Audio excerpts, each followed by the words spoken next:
Hi everyone, this is a quick video because it's that easy. I'm going to show you how to make your yogurt right in your own crock pot. This is a 6-cup recipe and the recipe is in the description. You're going to need vitamin D whole milk. You're going to need Greek yogurt that says live active yogurt cultures. The best part of this recipe is once you make your own yogurt, you never have to buy yogurt again. You save a little bit to make your next batch. Place your 6 cups of whole milk into your crock pot, and your crock pot should be on high. And you need a thermometer because as soon as it gets to 180 degrees, the next step will take place. This should take about 45 minutes to an hour and a half, depending on your crock pot.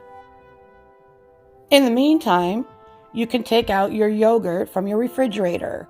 It's a 1-to-1 ratio.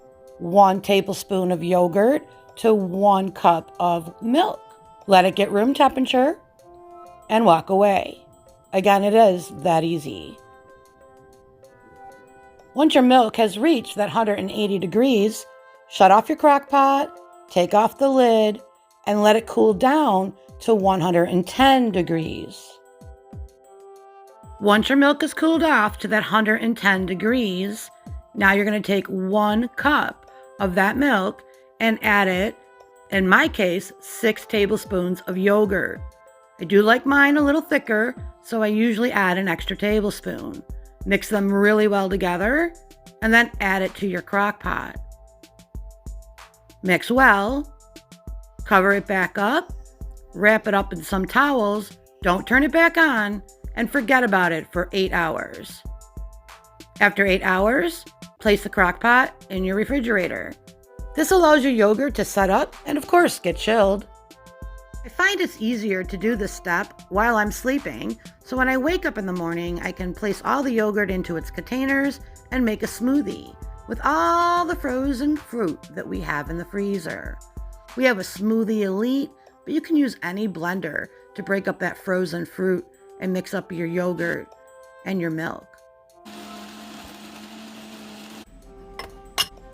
Nothing like a nice cold glass that just came out of the freezer.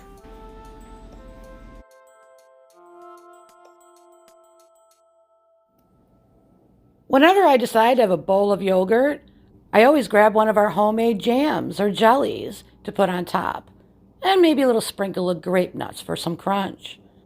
I hope you give this quick and easy homemade yogurt recipe a try. And don't forget, save some of the yogurt for your next batch, so you don't have to buy any yogurt. If you're new around here, Jason and I have added a trailer, so you can see what we've been up to around here.